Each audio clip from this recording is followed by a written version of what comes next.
நம்முடைய வேதத்தை எல்லாரும் திறந்து ஒரு வசனத்தை வாசிக்க போகிறோம். எரேமியாவின் தீர்க்கதரிசன புஸ்தகம் 29வது அதிகாரத்தினுடைய 11வது வசனத்தை நாம் எல்லாரும் சேர்ந்து வாசிக்க போகிறோம். எரேமியாவின் தீர்க்கதரிசன புஸ்தகம் 29வது அதிகாரத்திலே 11வது வசனத்தை நாம் எல்லாரும் சேர்ந்து நம்ம வாசிக்க போகிறோம். எரேமியா 29 எடுத்தீர்களா? 29ஆம் அதிகாரத்திலே 29ஆம் அதிகாரம் 11வது வசனத்தை நாம் வாசிக்கலாம். நீங்கள் எதிர்பார்த்திருக்கும் 11வது வசனம், நீங்கள் எதிர்பார்த்திருக்கும் முடிவை உங்களுக்கு கொடுக்கும்படி நான் உங்கள் பேரில் நினைத்திருக்கிற நினைவுகளை அறிவேன் என்று கர்த்தர் சொல்லுகிறார். அவைகள் தீமைக்கு அல்ல, சமாதானத்திற்கு ஏதுவான நினைவுகளே. இன்னொரு விஷயம் கூட வாசிக்க போகிறோம். நீங்கள் எதிர்பார்த்துட்டு இருக்கும் முடிவை உங்களுக்கு கொடுக்கும்படி நான் உங்கள் பேரில் நினைத்திருக்கிற நினைவுகளை அறிவேன் என்று கர்த்தர் சொல்லுகிறார். அவைகள் தீமைக்கு அல்ல, சமாதானத்திற்கு ஏதுவான நினைவுகளே. ஆமேன். கர்த்தருடைய பிள்ளைகளே, கடந்த நாட்களிலே கர்த்தருடைய சமூகத்திலே வார்த்தைக்காக நான் எதிர்பார்க்கும் போது ஆண்டவர் என்னுடைய இருதயத்தில் பேசின ஒரு நல்ல வார்த்தை, நீங்கள் எதிர்பார்த்து கொண்டிருக்கும் முடிவை நான் உங்களுக்கு செய்ய போகிறேன். அதற்கு உங்கள் பேரில் நான் நினைத்திருக்கிற நினைவுகள் தீமைக்கு அல்ல, சமாதானத்திற்கு ஏதுவான நினைவுகளே. எத்தனை பேர் ஆமேன் சொல்லுகிறீர்கள்? ஒருவேளை இந்த ஜெபத்திலே இந்த சத்தத்தை கேட்கிற இன்றைக்கு ஆலயத்திற்கு வந்திருக்கிற நீங்கள் ஒரு முடிவிற்காக நீங்கள் எதிர்பார்த்து கொண்டிருக்கலாம். ஏதோ ஒரு முடிவிற்காக நீங்கள் பல நாட்களாக ஜெபிக்கலாம், பல மாதங்களாக நீங்கள் ஜெபிக்கலாம். ஆனால் அதில் முடிவு வர்றது போல இருந்து அதில் முடிவை நீங்கள் பார்க்க முடியாமல் இருக்கலாம். அந்த முடிவு பல வருடங்களாக தள்ளி தள்ளி தள்ளி கடந்து போகலாம். ஆனால் இன்று இந்த காலை வேளையிலே கர்த்தர் வாக்கு கொடுக்கிறார், நான் உங்கள் பேரில் ஒரு நினைவை நான் நினைத்திருக்கிறேன். அது சமாதானத்திற்கு ஏதுவான முடிவு. நீங்கள் எதிர்பார்க்கும் முடிவை நான் உங்களுக்கு தருவேன் என்று கர்த்தர் வாக்கு கொடுக்கிறார். நீங்கள் பிள்ளையை குறித்து எதிர்பார்த்துட்டு கொண்டிருக்கிற அந்த முடிவை கர்த்தர் உங்களுக்கு தருவேன் என்று வாக்கு கொடுக்கிறார். நீங்கள் எதிர்பார்த்து கொண்டிருக்கிற அந்த பிரச்சனையான விஷயத்தில் அந்த முடிவை கர்த்தர் உங்களுக்கு தருவேன் என்று கர்த்தர் வாக்கு கொடுக்கிறார். எத்தனை பேர் ஆமோதிக்கிறீர்கள்? நம்முடைய தேவன் துவங்குகிறவர் மட்டுமல்ல, சில காரியத்தை முடிய பண்ணுகிற கர்த்தர். நான் விசுவாசிக்கிறேன், இந்த மாதம் முடிகிறதற்குள்ளே இந்த சத்தத்தை கேட்கிற அநேகருடைய வாழ்க்கையிலே பல வருடமாய் முடிவுக்கு வராத சூழ்நிலையை கர்த்தர் முடிவிற்கு கொண்டு வர போகிறார். நம்புறவர்கள் கரங்களை தட்டி கர்த்தரை மகிமைப்படுத்தலாம். கர்த்தர் அந்த யுத்தத்திலே ஒரு முடிவை கொடுக்க போகிறார். கர்த்தர் அந்த பிரச்சனையில் ஒரு முடிவை கர்த்தர் கொடுக்க போகிறார். அந்த ஜெபத்திற்கு ஒரு முடிவை கொடுக்க போகிறார். என் தேவன் முடிவை கட்டளையிடுகிற கர்த்தர். இஸ்ரவேல் ஜனங்கள் 400 வருடமாய் அடிமைத்தனத்தில் இருந்தார்கள். அவர்கள் ஒரு முடிவிற்காக அவர்கள் எதிர்பார்த்தார்கள். என்றாவது ஒரு நாள் எகிப்திலிருந்து கானான் தேசத்துக்கு புறப்பட வேண்டும் என்று பல முயற்சிகளை எடுத்து அவர்கள் தோற்று போனார்கள். இன்னைக்கு முடிவு வராதா, நாளைக்கு முடிவு வராதா, எதிர்பார்த்து சோர்ந்து போனார்கள். கர்த்தர் மோசே என்கிற தீர்க்கதரிசியை எழுப்பினார். அப்போ மோசே வந்த உடனே ஜனங்கள் எல்லாரும் அவ்வளவுதான், முடிவு வந்துருச்சு, இனி நம்ம ரொம்ப தூரம் பிரயாணம் பண்ண வேண்டியதில்லைன்னு நினைச்சாங்க. ஆனா பார்வோனுடைய இருதயம் தொடர்ந்து கடினப்பட்டு கொண்டே இருந்தது. அவன் ஒரு நாள் விடுவேன் அப்படின்னு சொல்லுவான், அடுத்த நாள் இல்ல நான் விட மாட்டேன். அப்படியே மாறி ஒரு முடிவு தெரியாம அவங்களுடைய வாழ்க்கை கடந்து போனது. ஆனால் கர்த்தர் 10வதாக ஒரு வாதையை கர்த்தர் அனுப்பி அவனுடைய இருதயத்தை கர்த்தர் பேசி பொன்னோடும் பொருளோடும் புறப்பட பண்ணி இஸ்ரவேல் ஜனங்களுடைய 400 வருஷத்தினுடைய கனவை கர்த்தர் நனைவாய் மாற்றினார். நான் இந்த பலிபீடத்திலிருந்து தீர்க்க தரிசனமாய் சொல்லுகிறேன், என் ஆண்டவருடைய பிள்ளையே, கர்த்தர் பேசி கொண்டிருக்கிறார். உன் எதிராளி விஷயத்திலே கர்த்தர் சீக்கிரமாய் ஒரு முடிவை கர்த்தர் தருவேன் என்று கர்த்தர் ஆணையிடுகிறார். ஆமேன். கவர்மெண்ட்ல உங்களுக்கு நடக்கிற அந்த காரியத்தில் கர்த்தர் ஒரு முடிவை கட்டளை இடுவேன் என்று நம்புகிறவர்கள் சத்தமாய் ஆமேன் சொல்லுங்கள். கர்த்தர் கட்டளை இட போகிறார். ஆமேன். ஹல்லேலூயா.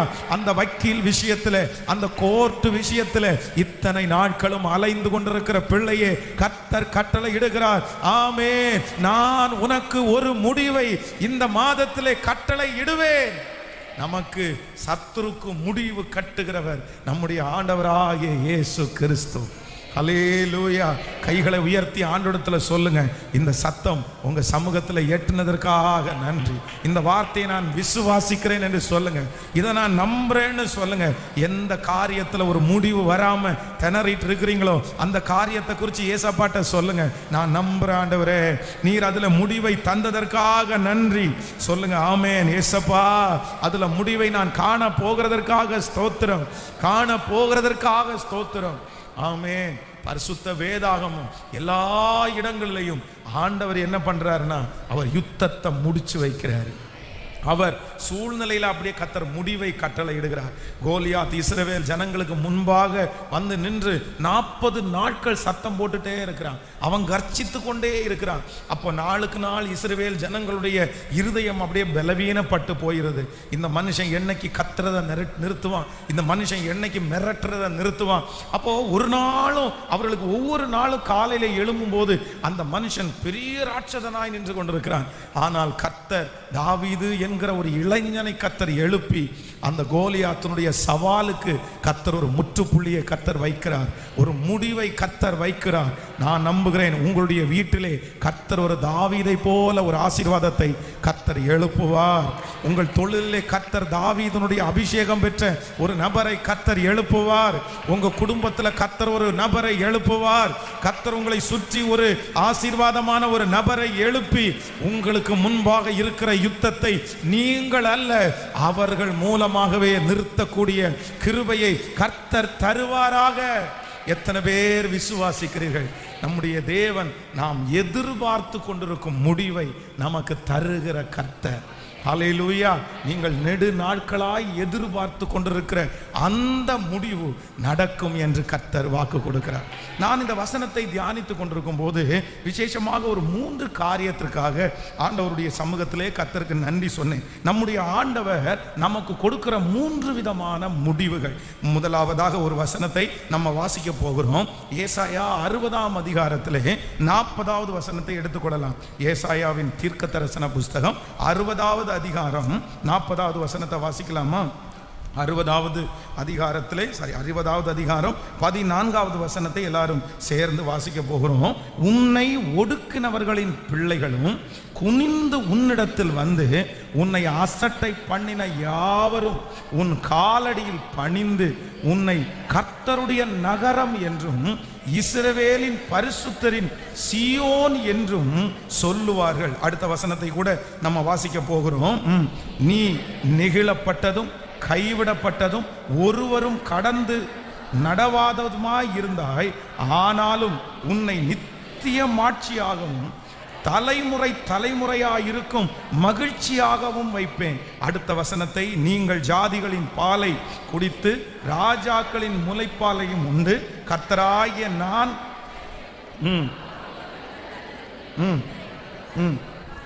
நான் வெண்கலத்திற்கு பதிலாக பொன்னையும் இரும்புக்கு பதிலாக வெள்ளியையும் மரங்களுக்கு பதிலாக வெண்கலத்தையும்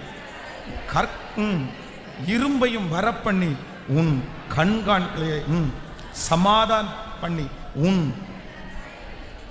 உன் தண்டற்காரர்களை நீதி உள்ளவர்களும் ஆக்குவேன். 20வது வசனத்தை வாசிக்கும் போது, உன் சூரியன் இனி அஸ்தமிப்பதில்லை, உன் சந்திரன் மறைவதும் இல்லை, கர்த்தரே உனக்கு நித்திய வெளிச்சமாயிருப்பாய், உன் துக்க நாட்கள் முடிந்து போகும். ஆமென் சொல்லுவோம். கர்த்தருடைய பிள்ளைகளே, ஆண்டவர் வாக்கு கொடுக்கிறார், இனி உன் சூரியன் உனக்கு அஸ்தமிப்பதில்லை, உன் சந்திரன் இனி மறைவதில்லை, கர்த்தரே உனக்கு நித்திய வெளிச்சமாயிருப்பாய், உன் துக்க நாட்கள் முடிந்து போகும். ஆமென் சொல்லுவோம். நம்முடைய வாழ்க்கையிலே முதலாவதாக பரிசுத்த ஆவியானவர் நமக்கு பேசுகிறார். நமக்கு ஒரு முடிவை கொடுக்கிறவர்.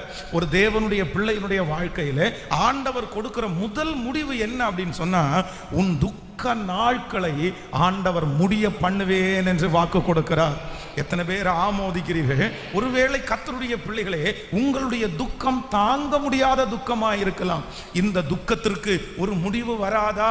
எப்பொழுதும் நான் துக்கமாகவே இருக்க வேண்டுமா? அந்த காரியங்களை நினைக்கும் போது உங்களுடைய இருதயத்திலே துக்கம் அப்படியே தொண்டையை அடைக்கலாம். மகனை குறித்து, மகளை குறித்து, ஏதோ ஒரு நஷ்டத்தை குறித்து, கடனை குறித்து நினைக்கும் போதெல்லாம் உங்களுக்கு துக்கம் வரலாம். ஆனா என் ஆண்டவர் எதை முடிய பண்ணுவார் என்றால், நம்முடைய துக்க நாட்களை கர்த்தர் முடிய பண்ணுவார். நீங்கள் இந்த அதிகாரத்தினுடைய முற்பகுதியிலே வாசிக்கும் போது இஸ்ரவேல் ஜனங்களுக்கு இருதயத்திலே அதிகமான துக்கம் இருந்தது. அவர்கள் தள்ளப்பட்டு, ஒதுக்கப்பட்டு, மற்ற எதிரிகளாலே மனம் நசுக்கப்பட்டவர்களாக இருந்தார்கள். ஒவ்வொரு நாளும் காலையில எழும்பும் போது தங்களுடைய வாழ்க்கைக்காக அவர்கள் துக்கப்பட்டார்கள். ஐயோ, நாங்கள் எப்படி இருந்தோம், எவ்வளவு சந்தோஷமாய் வாழ்ந்தோம், ஆனா இவ்வளவு துக்கமான ஒரு சூழ்நிலை. இந்த துக்கம் என்றைக்கு மாறும்? இந்த துக்கத்திலிருந்து நான் விடுதலை ஆவேனா? இந்த குறி காரியத்தில் நான் சந்தோஷம் அடைய முடியுமா? ஆனா கர்த்தர் தீர்க்கதரிசியின் மூலமாய் ஒரு வார்த்தையை கொடுத்தார். உன் துக்க நாட்கள் முடிந்து போகும். நான் இந்த பலிபீடத்தில் இந்த தீர்க்க தரிசனமான வார்த்தையை சொல்லுகிறேன். உங்கள் பிள்ளைகளை குறித்த துக்க நாட்கள் முடிந்து போகும் என்று கர்த்தர் சொல்லுகிறார். உங்களுடைய வாழ்க்கை, குடும்பத்தை குறித்த துக்க நாட்களை கர்த்தர் முடிய போக பண்ண போகிறார். உங்கள் சரீரத்தை குறித்து இருந்த துக்க நாட்களை கர்த்தர் முடிய பண்ணுவேன் என்று கர்த்தர் வாக்கு கொடுக்கிறார். உன்னுடைய பிள்ளையை குறித்து இருக்கிற ஒரு பெரிய துக்கம் இது என்று முடிவிற்கு வரும். ஆனால் இன்று கர்த்தர் வாக்கு கொடுக்கிறார், நான் அதை முடிய பண்ணுவேன். நம்புகிறவர்கள் கரங்களை மேல தட்டி, நல்ல கரங்களை மேல தட்டி, நம்முடைய துக்க நாட்களை முடிய பண்ணுகிற கர்த்தர்.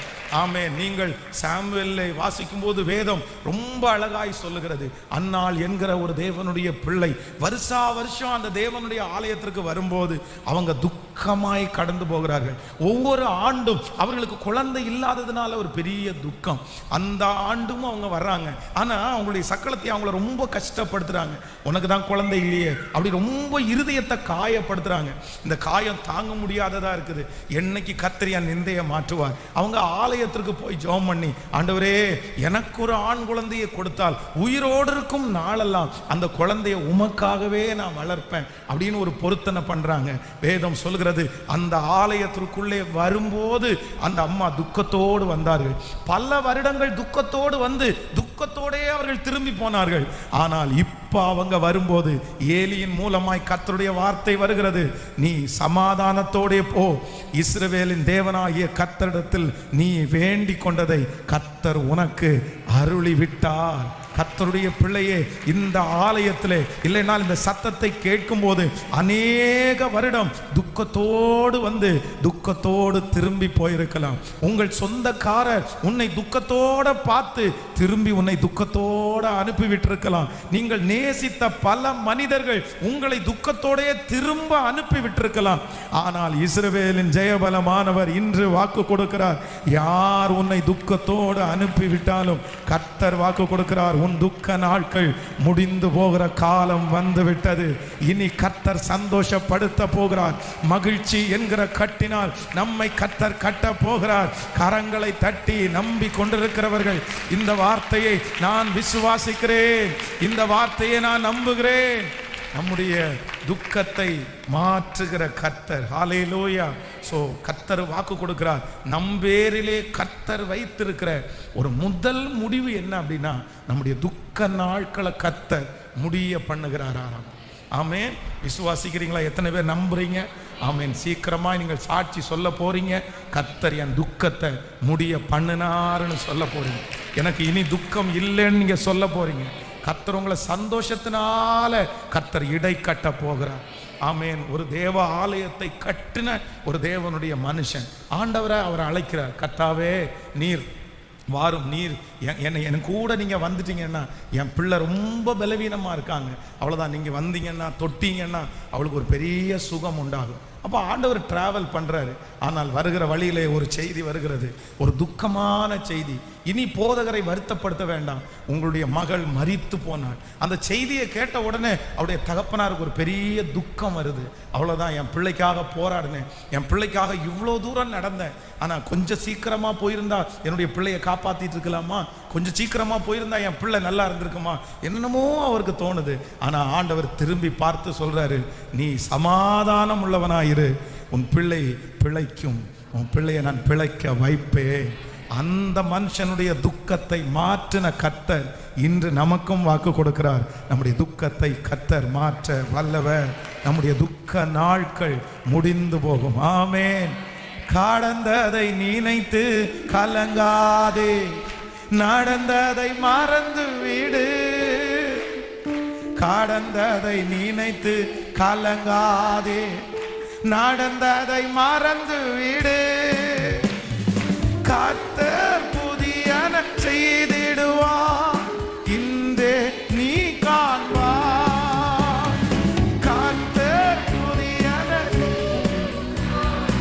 இன்றே நீ காண்பார், இன்றே நீ காண்பார், அதை இன்றே நீ காண்பார். இப்ப சொல்லு, கலங்கிடவே வேண்டாம், கலங்கிடவே வேண்டாம், கலங்கிடவே வேண்டாம், கலங்கிடவே வேண்டாம்.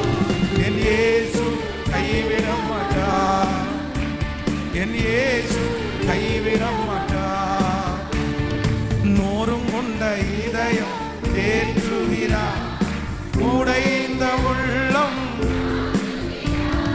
நோரும் கொண்ட இதயம் தேற்றுகிறார், உடைந்த உள்ளம் தாக்குகிறார். காயங்கள் அனைத்தையும் கட்டுகிறார், கண்ணீர் காயங்கள் அனைத்தையும் கண்ணீர் துடைக்கிறார். என் கண்ணீர் துடைக்கிறார், என் கண்ணீர் துடை. இப்ப சொல்லு, கலங்கிடவே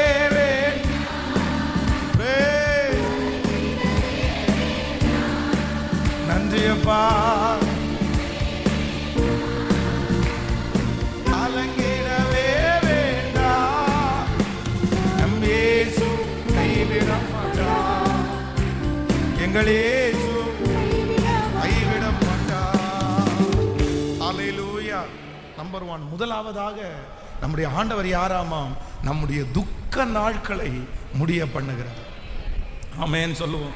சாகிற வரையும் துக்கத்தில் தொடர்ந்துட்டே போக மாட்டோம். கண்டிப்பாக ஒரு நாள் கர்த்தர் அந்த துக்கத்திற்கு ஒரு முடிவை கர்த்தர் வச்சிருக்கிறாரு. விசுவாசிக்கிறீங்களா இல்லையா? யோசேப்பு சொல்லும்போது ரொம்ப அழகா சொல்லுகிறார், என் வருத்தம் யாவையும் என் தகப்பன் வீட்டையும் கர்த்தர் மறக்கும்படி பண்ணினார். ஆமென். அவருடைய வாழ்க்கையிலே இனி மரணம் வரைக்கும் நம்ம மறக்க முடியாது, இந்த துக்கம் நம்மை விட்டு போகாதுன்னு நினைச்சாரு. ஆண்டவர் கொஞ்ச நாளையிலே அந்த துக்கத்தை கர்த்தர் அவனை விட்டு எடுத்து போனார். ஆமென். நான் நம்புகிற ஆண்டவருடைய பிள்ளையே, இந்த வசனம் உங்க வாழ்க்கையிலே கிரியை செய்ய ஆரம்பிக்க போகிறது. ஆண்டவர் இந்த வார்த்தையின்படி உங்களை ஆசீர்வதிக்க போறாரு. இந்த மாதத்திலே கர்த்தர் அநேகருடைய கர்த்தர் துக்க நாட்களை ஆண்டவர் முடிய பண்ண போறாரு. அது ஃபினிஷ் ஆக போகிறது. இனி அதை குறித்து உங்களுக்கு எந்த கவலையும் இராதுன்னு நான் நம்புகிறேன். விசுவாசிக்கிறீங்களா இல்லையா? இந்த வார்த்தையை வீட்டில் போய் கூட நீங்கள் அறிக்கை செய்யுங்க. என்னுடைய துக்க நாட்களை முடிய பண்ணுவேன்னு சொன்னீங்களே ஆண்டவரே, அதை முடிச்சிருங்க ஆண்டவரே. இனி அந்த காரியத்தை குறித்து 6 மாதத்துக்கு ஒரு டைம், 3 மாதத்துக்கு ஒரு டைம், 1 வாரத்துக்கு ஒரு டைம், 10 நாளைக்கு ஒரு டைம் அந்த நிகழ்ச்சி, அந்த செய்தி, அந்த பிரச்சனை உங்களை வதச்சிட்டே இருக்கலாம். அப்போ அடிக்கடி உங்களை தொந்தரவு பண்ணிட்டே இருக்கலாம். இதுக்கு ஒன்று என்னைக்கு முடிவு வரும்னு உங்களுடைய இருதயம் அங்கலாய்த்து கொண்டு இருக்கலாம். ஆனால் ஆண்டவர் இன்னைக்கு தெளிவாக பேசிட்டாரு, இல்லை நான் அதை முடிய பண்ணுவேன். நிச்சயமா இனி 6 மாதம் தாண்டி அது வராது. இனி 1 வருடம் தாண்டி அந்த காரியம் வராது. ஆமென் சொல்லுங்கள் சத்தமாய். இனி 1 மாதம் தாண்டி அந்த காரியம் வராது. கர்த்தர் ஒரு முற்றுப்புள்ளியை கர்த்தர் வைப்பாராக. ஜெபிக்கும் போதே கர்த்தர் ஒரு முற்றுப்புள்ளியை வைப்பாராக. இந்த பிரசங்கம் நடந்து கொண்டிருக்கும் போதே ஒரு முற்றுப்புள்ளி வருவதாக. இந்த வார்த்தை உங்களுடைய காதுகளில் கேட்கும் போதே அதற்கான ஒரு முற்றுப்புள்ளியை தேவன் வைக்க ஆரம்பிப்பாராக. ஹல்லேலூயா. உன் துக்க நாட்கள் முடிந்து போகும். நம்பர் 2, இரண்டாவதாக ஒரு வசனத்தை நம்ம வாசிக்க போகிறோம். ஆபகுக்கு 2வது அதிகாரத்திலே, ஆபகுக்கின் தீர்க்க தரிசன புஸ்தகம் 2ஆம் அதிகாரத்தினுடைய 3வது வசனத்தை வாசிக்கலாமா? ஆபகுக் 2வது அதிகாரத்தினுடைய 2வது அதிகாரம் 3வது வசனத்தை எல்லாரும் சத்தமாய் வாசிக்கலாம். குறித்த காலத்திற்கு தரிசனம் வைக்கப்பட்டிருக்கிறது, முடிவிலே அது விளங்கும், அது பொய் சொல்லாது, அது தாமதித்தாலும் அதற்கு காத்திரு, அது நிச்சயம் வரும், அது தாமதிப்பதில்லை. இன்னொரு விஷயம் கூட வாசிக்கலாம். ஆபகுக் 2ஆம் அதிகாரம் 3வது வசனம். குறித்த காலத்திற்கு தரிசனம் இன்னும் வைக்கப்பட்டிருக்கிறது, முடிவிலே அது விளங்கும், அது பொய் சொல்லாது, அது தாமதித்தாலும் அதற்கு காத்திரு, அது நிச்சயம் வரும், அது தாமதிப்பது இல்லை. ஆமேன் சொல்லுவோம். குறித்த காலத்திற்கு இன்னும் தரிசனம் வைக்கப்பட்டிருக்கிறது, அது ஒரு நாளும் பொய் சொல்லாது, அது நிச்சயமாய் நிறைவேறும். ஆமேன். கர்த்தருடைய பிள்ளைகளே, இரண்டாவதாக கர்த்தருடைய ஆவியானவர் என்னுடைய இருதயத்திலே ஒரு வார்த்தையை கர்த்தர் பேசினார். ஒரு முடிவை நம்ம எதிர்பார்க்கிறோம். ஆண்டவர் சொல்லுகிறாரு, நான் ஒரு முடிவை உனக்கு தருவேன். எதற்கு முடிவை தருவேன் என்றால், நம்முடைய தரிசனத்திற்கு ஒரு முடிவை உண்டு பண்ணுகிற கர்த்தர் அவர். எத்தனை பேர் ஆமோதிக்கிறீர்கள்? நம்ம நிறைய பேருடைய மனதில் நிறைய எண்ணங்கள், நிறைய தரிசனங்கள், நிறைய லட்சியங்கள் அது கர்த்தராய் நம்முடைய இருதயத்தில் வைத்திருக்கிறார். நம்ம ஜெபம் பண்ண ஆண்டவரை தேட தேட பார்த்தீங்கன்னா ஒரு மனுஷனுக்குள்ள தரிசனங்கள் பெருகி கொண்டே இருக்கும். சும்மா இருக்கும்போது தரிசனங்கள் நமக்குள்ள வளராது, தரிசனங்கள் நமக்குள்ள வராது. வேதத்தில் யோசேப்பை குறித்து வாசிக்கிறோம். யோசேப்புக்கு எப்போ அவங்க சகோதரர்களுக்கு இல்லாத தரிசனம் அவனுக்கு மட்டும் எப்படி வருது அப்படின்னா, பரிசுத்தமாய் வாழ்வதற்கு முயற்சி எடுத்தான். பரிசுத்தமாய் வாழாததை நினைத்து தன்னுடைய தகப்பனாரிடத்தில் போய் கம்ப்ளைண்ட் சொன்னான். அப்போ அந்த பரிசுத்தமாய் வாழ ஆசைப்படும் போது, ஆண்டவரை ரொம்ப நெருங்க ஆசைப்படும் போது, ஒரு பிள்ளையினுடைய வாழ்க்கையில் தரிசனங்கள் உண்டாகும். நீங்கள் வாழ்வதற்கு வளர்வதற்கு ரொம்ப அவசியமானது என்னன்னா, உங்களுக்கு நிறைய தரிசனங்கள் உங்க உள்ள இருக்கணும். கர்த்தர் அந்த தரிசனத்தை தரணும். ஒரு திருச்சபைனா இந்த திருச்சபையை வளர்த்தணும் அப்படின்ற ஒரு தரிசனம் வேணும். ஒரு வேலை செய்கிறவர்களுக்கு இதை எப்படி டெவலப் பண்றது அப்படின்ற தரிசனம் வேணும். இந்த தரிசனம் இல்ல அப்படின்னா நீங்க சீக்கிரமா விழுந்துருவீங்க. தரிசனம் இல்லைன்னா உங்க வாழ்க்கையிலே சாதனைகளை நீங்கள் சாதிக்க முடியாது. அப்போ ஒருவேளை நிறைய ஜெபத்தில் இருந்து கர்த்தர் நிறைய விஷன், நிறைய தரிசனங்களை கர்த்தர் உங்களுக்கு தந்திருக்கலாம். ஆனா அந்த தரிசனங்கள் எல்லாம் முற்றுப்புள்ளி வைக்கப்பட்டது. அந்த தரிசனங்கள் எல்லாம் மூடப்பட்டு அந்த தரிசனம் நடக்காது என்று நீங்கள் நினைக்கலாம். ஆனா கர்த்தராகிய ஆண்டவர் இன்று வாக்கு கொடுக்கிறார், உன் தரிசனங்களுக்கு நான் ஒரு முடிவை உண்டு பண்ண வல்லவராய் இருக்கிறார். நீங்கள் யோசித்த, நீங்கள் நினைத்த, உங்களுடைய மனதிலே எழும்பின அந்த காரியத்திற்கு இதுவரைக்கும் ஒரு ஆரம்பம் வரவிட்டாலும் கர்த்தர் இன்று வாக்கு கொடுக்கிறார், நான் அந்த தரிசனங்களுக்கு ஒரு முடிவை கொண்டு வர போகிறேன். ஆமென். கர்த்தர் இன்றிலிருந்து இந்த செய்தியை கேட்டுக்கொண்டிருக்கிற இன்றிலிருந்து உங்க தரிசனத்திற்கு கர்த்தர் உயிர் கொடுக்க போகிறார். உங்க தரிசனத்திற்கு தேவையான வசதிகளை கர்த்தர் தரப்போகிறார். உங்களுக்கு தரிசனத்திற்கு தேவையான ஞானத்தை கர்த்தர் தரப்போகிறார். உங்கள் தரிசனத்திற்கு தேவையான ஆள் பலத்தை கர்த்தர் தருவாராக. நான் நம்புகிறேன். உங்கள் தரிசனத்திற்கு தேவையான திறந்த வாசலை கர்த்தர் இப்பொழுது கட்டளை இடுவாராக. உங்க மனசிலே இருக்கிற அந்த பிசினஸ் ஆரம்பிக்க, உங்க மனசிலே இருக்கிற அந்த வேலையை செய்வதற்கு ஏற்ற சூழ்நிலையை கர்த்தர் இப்பொழுது, ஓ ஹல்லேலூயா, உங்களுடைய தரிசனம் இன்றிலிருந்து அது வெற்றி அடைய ஆரம்பிக்கிறது. யோசேப்புனுடைய வாழ்க்கையிலே அநேக நாட்களாக தரிசனம் உள்ளுக்குள்ள அடங்கி கிடந்துருச்சு. அந்த தரிசனத்தை வெளியே அவனால கொண்டு வரவே முடியல. ஆனா எந்தெந்த இடத்துல இருந்தானோ அங்கெல்லாம் சின்ன கிரௌடா இருந்தாலும் பெரிய கிரௌடா இருந்தாலும் அவனுடைய வேலையை, அவனுடைய தரிசனத்தை அங்க செஞ்சுட்டே இருந்தான். கர்த்தருடைய பிள்ளைகள் ரொம்ப கவனமா இருக்கணும். சில நேரத்தில் உங்களுடைய விஷன் ரொம்ப பெருசா இருக்கலாம், உங்க டார்கெட் ரொம்ப பெருசா இருக்கலாம். ஆனா நீங்க ஆரம்பிக்கிறது எங்க ஆரம்பிக்கணும்னா, சின்னதா இருந்தா கூட அங்க ஆரம்பிக்கணும். சிலர் அதற்காக ரொம்ப வெயிட் பண்ணுவாங்க. எனக்கு பெருசா வரட்டும், அதுக்கு மேல நான் பார்த்துக்கிறேன், எல்லாம் வசதியா வரட்டும், அதற்கு மேல நான் பார்த்துக்கிறேன், எனக்கு நினைச்சது மாதிரி இந்த இடத்துல கிடைக்கட்டும், அதுக்கப்புறம் நான் பார்த்துக்கிறேன். ஆனா ஒரு ஆண்டவருடைய பிள்ளைக்கு எங்கு இருந்தாலும் கொடுக்கிற அந்த காரியத்துல நீங்க உண்மையா செயல்பட்டீங்கன்னா உங்க தரிசனம் நீங்க நினைக்கிற பாதையில அல்ல, கர்த்தர் உங்களுக்காக வச்சிருக்கிற பாதையில கண்டிப்பாக நிறைவேறும். எத்தனை பேரை ஆமோதிக்கிறீர்கள்? இந்த மிஸ்டேக்கை ஆண்டவருடைய பிள்ளைகள் ஒரு நாளும் பண்ணக்கூடாது. சிலர் ரொம்ப வெயிட் பண்றாங்க, பெரிய காரியத்திற்காக வெயிட் பண்றாங்க. நான் நம்புறேன் பெரிய கோல் உங்களுக்கு இருக்கிறது தவறல்ல, ஒரு பெரிய காரியத்தை அச்சீவ் பண்ணணும்னு நீங்க நினைக்கிறது தவறல்ல. ஆனா எது ரொம்ப தவறு அப்படின்னு சொன்னா, அதுக்காக அதை எதிர்பார்த்து இப்ப இருக்கிறது எல்லாத்தையும் ஸ்கிப் பண்றாங்க பாருங்க.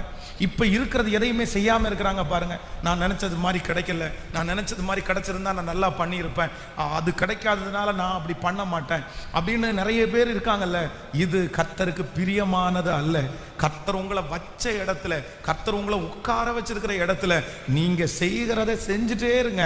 நான் நம்புறேன் வாய்க்க பண்ணுகிற தேவன் உங்களோடு கூட அவர் இருக்கிறார். ஆமென். விசுவாசிக்கிறீர்களா இல்லையா?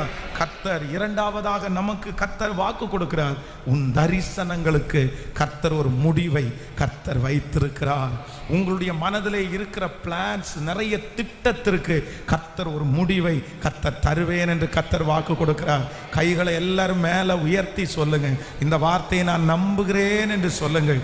ஆண்டவரே, நான் நினைச்சது எதுவுமே நடக்கலன்னு வந்திருக்கிறீங்களே, நான் நினைச்சது மாதிரி இன்னைக்கு ஒரு வீடு என்னால வாங்க முடியலையே, நான் நினைச்சது மாதிரி ஒரு தொழில போய் உட்கார முடியலையே, நான் நிறைய விஷன் எனக்குள்ள இருக்கு, நிறைய தரிசனம் இருக்குது, ஆனா நான் முடங்கி போய் கிடக்கிறேன், நான் அப்படியே ஒடுக்கப்பட்டு நான் கிடக்கிறேன். ஹல்லேலூயா. கர்த்தர் அப்படிப்பட்ட ஒவ்வொருவருக்கும் ஒரு திறந்த வாசலை கர்த்தர் கட்டளையிடுகிறார். இதோ உனக்கு முன்பாய் திறந்த வாசலை வைத்திருக்கிறேன், ஒருவனும் அந்த வாசலை அடைக்க முடியாது. திறந்த வாசலை ஒருவனும் அடைக்க முடியாது. ஹல்லேலூயா. நம்பர் 3, மூன்றாவதாக ஒரு வசனத்தை நம்ம வாசிக்க போகிறோம். நீதிமொழிகள் 23ஆம் அதிகாரத்தை எடுத்துக்கொள்ளலாம். 23ஆம் அதிகாரத்தினுடைய 18வது வசனத்தை வாசிக்க போகிறோம். நீதிமொழிகள் 23ஆம் அதிகாரம் 18வது வசனத்தை வாசிக்கலாம். நிச்சயமாகவே முடிவு உண்டு, உன் நம்பிக்கை வீண் போகாது. இன்னொரு விஷயம் கூட வாசிக்கலாம். நிச்சயமாகவே முடிவு உண்டு, உன் நம்பிக்கை வீண் போகாது. ஆமேன் சொல்லுங்கள். மூன்றாவதாக கர்த்தருடைய பிள்ளைகளுக்கு ஆண்டவர் ஒரு முடிவை இங்கே எழுதி வைத்திருக்கிறார். வேதம் ரொம்ப அழகா சொல்லுகிறது, நிச்சயமாகவே முடிவு உண்டு, உன் நம்பிக்கை வீண் போகாது. அப்படி என்றால் நம்முடைய நம்பிக்கைக்கு கர்த்தர் ஒரு முடிவை கர்த்தர் தருவேன் என்று கர்த்தர் வாக்கு கொடுக்கிறார். இன்று இந்த ஜெபத்திலே இருக்கிற, இந்த சத்தத்தை கேட்கிற நீங்கள் ஒவ்வொருத்தரும் உங்களுக்கு நிறைய நம்பிக்கைகள் இருக்கலாம், நீங்கள் நிறைய காரியங்கள் நம்பிக்கொண்டே இருக்கலாம். இது நடந்து விடும், கர்த்தர் இதை எனக்கு நடத்தி விடுவார், கர்த்தர் அதற்கான நிறைய வார்த்தைகளை என்னோடு பேசினார், இன்றைக்கு ஆலயத்தில் என் கூட பேசினார், இந்த வருடம் ஆரம்பிக்கும் போது பேசினார். நான் நம்புறேன். பல வருடமாய் நீங்கள் நம்பி ஒருவேளை ஏமாந்து நீங்கள் போயிருக்கலாம். பல வருடமாய் நம்பி உங்களுக்கு நிறைய பேருக்கு காலதாமதம் ஆயிருக்கலாம். இன்றைக்கு நீங்கள் நினைக்கலாம், நான் இவ்வளவு நம்புறேனே ஆண்டவரே, இன்னும் இது நடக்கலையே, இவ்வளவு நான் விசுவாசிக்கிறேனே, இது இன்னைக்கு வரைக்கும் நீங்க ஏன் செய்யாம இருக்கிறீங்க? இது முடிவு வருமா? நான் நம்புற நம்பிக்கை சரிதானா? நான் நம்பலாமா? இந்த நம்பிக்கை கர்த்தருக்கு உகந்ததா? இல்ல நான் நம்பாம அப்படியே விட்டுறலாமா? ஆனா கர்த்தர் இன்று வாக்கு கொடுக்கிறார், நீ நம்புகிற காரியத்தை கர்த்தர் வர பண்ணுகிறவர் கர்த்தர். நீங்கள் நம்புகிறது அவராலே வரும்.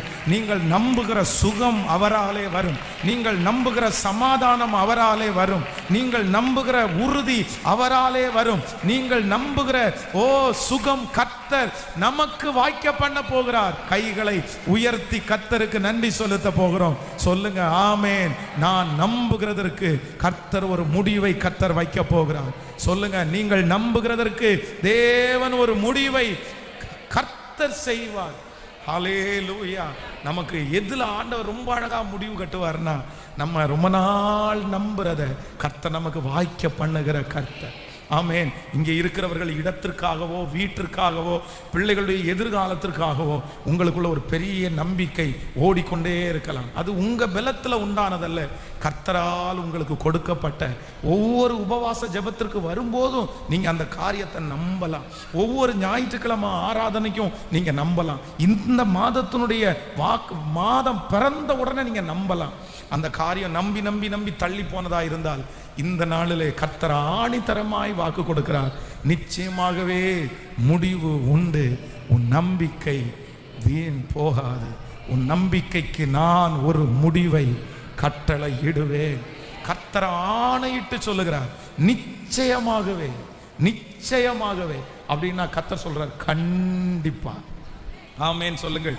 ஒரு 3 பேருடைய கரத்தை பிடிச்சி சொல்லுங்க, கண்டிப்பா முடிவு உண்டு பிரதர். கர்த்தர் சமூகத்தில் முடிவு உண்டு பிரதர். அது ரொம்ப நாள் ஓடாது. கர்த்தர் ஒரு முடிவை கர்த்தர் வைப்பார். ஹல்லேலூயா.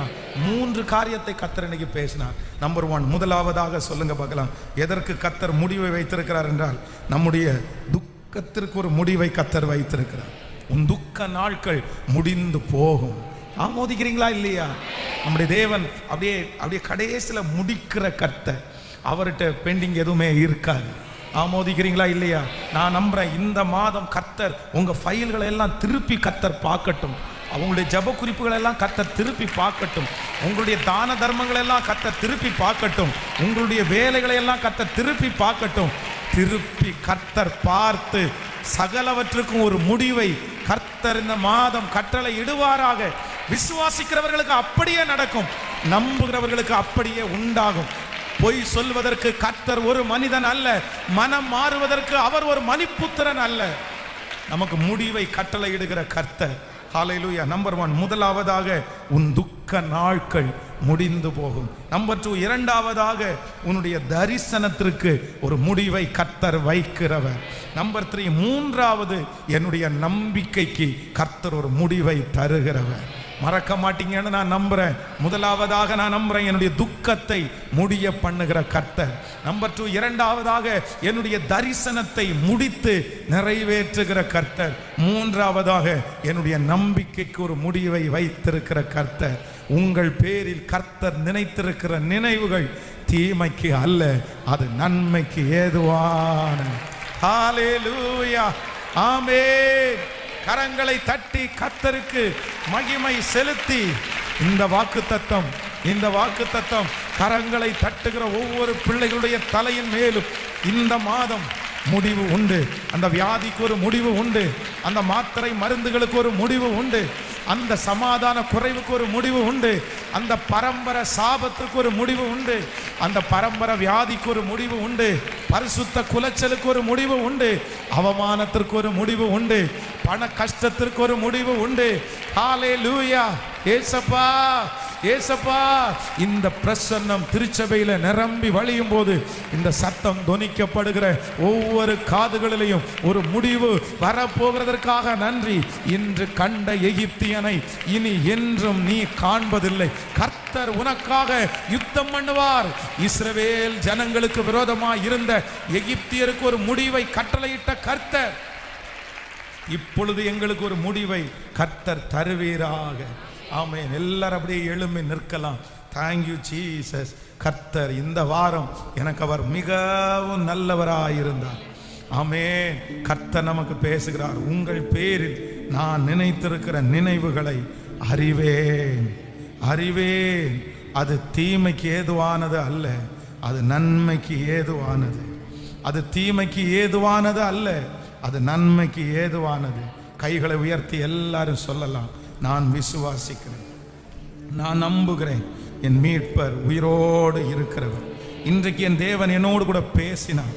இன்றைக்கு அவருடைய வார்த்தையை நான் கேட்டேன். எனக்கு ஒரு முடிவை கர்த்தர் தருவார். எனக்கு ஒரு ஆசீர்வாதத்தை கர்த்தர் தருவார். ஸ்தோத்திரம். நீங்கள் எதிர்பார்த்து கொண்டிருக்கும் முடிவை உங்களுக்கு கொடுக்கும்படிக்கு நான் உங்கள் பேரில் நினைத்திருக்கிற நினைவுகளை அறிவேன் என்று கர்த்தர் சொல்லுகிறார். அவைகள் தீமைக்கு அல்ல, சமாதானத்திற்கு ஏதுவான நினைவுகளே. நீங்கள் எதிர்பார்த்து கொண்டிருக்கிற முடிவை எனக்கு தருகிற கர்த்தர். ஹல்லேலூயா, ஹல்லேலூயா. நான் நினைக்கிற அந்த காரியம் நடக்க போகிறதற்காய் ஸ்தோத்திரம். உம்மிடத்தில் எதிர்பார்க்கிற அந்த காரியத்தை நீர் வாய்க்க பண்ண போகிறதற்காக ஸ்தோத்திரம். என் பிள்ளையை குறித்து நான் எதிர்பார்த்து கொண்டிருக்கிற அந்த காரியம் நீர் நடத்தி வைக்க போகிறதற்காக நன்றி. உம்முடைய கரத்தினால் அது நடக்கிறதற்காக ஸ்தோத்திரம். நன்றி அப்பா, நன்றி நன்றி நன்றி நன்றி. சகலமும் செய்து முடிக்கிறவர் நீர் முடிவெடுத்தா யார்தான் மாற்ற முடியும்? நீர் முடிவெடுத்தா யார்தான் மாற்ற முடியும்? காயப்படுத்தி கட்டு போடும் கர்த்தரே, காயப்படுத்தி கட்டு போடும் கர்த்தரே, அடித்தாலும் அணைக்கின்ற அன்பரே, என்னை அடித்தாலும் அணைக்கின்ற அன்பரே, உமக்கே உமக்கே ஆராதனை. உயிருள்ள நான் உமக்கே ஆராதனை. ஓ அப்பா, உயிருள்ள நான் அனைத்தையும் செய்து முடிக்கும், அனைத்தையும் செய்து முடிக்கும் ஆற்றல் உள்ளவர். நீ நினைத்தது ஒரு நாளும் தடைபடா, அனைத்தையும் செய்து முடிக்கும் ஆற்றல் உள்ளவர். நீ நினைத்தது சொல்லுவோம். நான் எம்மாத்திரம் ஒரு பொருட்டாய் எண்ணுவதன், நான் எம்மாத்திரம் ஒரு பொருட்டாய் காலை தோறும் கண்ணோக்கி பார்க்கிறேன், காலை தோறும் கண்ணோக்கி பார்க்கிறேன். நிமிடம் போதும் விசாரித்து அப்பனே, நிமிடம் போதும் விசாரி. இப்ப கைய மேல தட்டி உமக்கே எல்லாரும் சத்தமா சொல்லிக்கொண்டே உமக்கே ஆராதனை.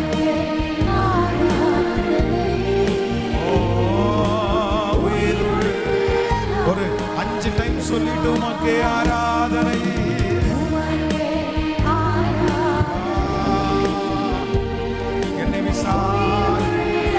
என்னை நடத்துகிறது உமக்கே ஆராதனை.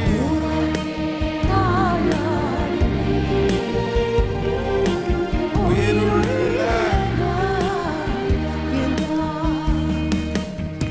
உம்முடைய பிள்ளைகளை மனதார ஆசீர்வதிக்கிறேன்.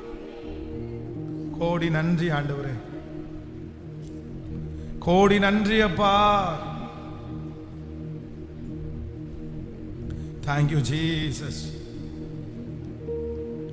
எங்கள் பேரிலே நீர் நினைத்திருக்கிற நினைவுகள் தீமைக்கு அல்ல,